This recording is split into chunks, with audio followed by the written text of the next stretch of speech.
Good evening and welcome to Thai PBS World. 2 days ago, court in Malaysia ruled that former Prime Minister Najib Razak found guilty from corruption charges on 1MDB, and he was sentenced for 12 years in jail.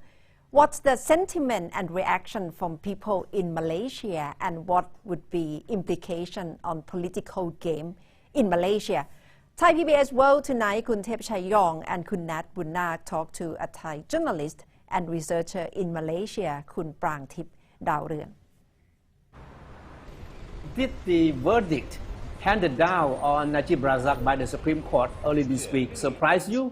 Because I believe that many people in Malaysia still think that Najib is still very powerful politically. There's no way he will go to jail. Well, a lot of people, especially analysts, who keep an eye on Malaysia, many of them think that it is impossible that Najib the court will let him go. Mm-hmm. However, the sentence that he received was a surprise, in my opinion. The reason why it is because this case is only the first case that involved one MDB and Najib Razak. There are at least 3 cases, 3 court trials waiting for him. This one is the easiest one because the corruption transaction was done within Malaysia. Compared to other cases, it happened outside the country and they are more complicated. Yes. In the past, there was certainly question about the independence of the judiciary in Malaysia, right? Because of the political conditions back then. But today, do you think the judiciary in Malaysia is independent? To me, it is too early to say so. We have to wait and see, especially the case of 1MDB and Najib Razak, because we have to remind ourselves that this is only the lower court. Mm-hmm. There will be 2 more courts, with a bigger panel of judges waiting. Mm-hmm. He's also start his appealing process. Mm-hmm. And the appeal process in the Court of Appeal will take at least 1 year. Mm-hmm. And then after that, we will have the federal court, which is the highest court in Malaysia. So the highest court, meaning the more political involvement or political sensitivity involved. So what are the biggest concerns for Malaysians at the moment now that Najib Razak has filed an appeal? Well, actually, when we look at Malaysian politics, the fact that Najib Razak is convicted right now, meaning that he has no chance to run in the next election. Mm-hmm. However, it is known, in Malaysia and anywhere that Najib is very powerful in UMNO party. He is known as a money man. He pays. And 1MDB is one of the worst case of political financing, corruption in Malaysia. What does it mean? It means that, a part of the money that he took out of 1MDB, One Malaysia Development Berhad, which is a company under the finance ministry, was going to feed the election expenses. At least, in the 2015 election. Mm-hmm. And then the last election as well. So it's a large amount of money. And on top of that, it was spent on luxury stuff, for his wife, for people who get involved. What is the sentiment? The sentiment is that, good, Najib is convicted. We hope that he will receive, people will receive judgment. But the sentiment for the government and for, people who expect that this trial, this 1MDB cases will bring about is to bring back the money that Najib diverts out of the country, which, according to the State Department of US, altogether is about $4.5 billion US dollars, which is one of the biggest amount of corruption money, to be investigated in the world, not in Malaysia. I see. Kun Prangtif, for the benefit of the audience who might not have followed the case closely, what has been the main defense by Najib in this case?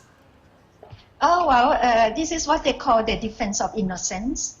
He claimed that, he did not realize that he was cheated by the man named Jolo, who is now somewhere, according to Malaysian police, he is now in Macau. He is wanted. He's wanted in Malaysia for 1 MDB. Jolo is a young man, 30-something, perhaps right now is early 40, who act as a broker in this fraud.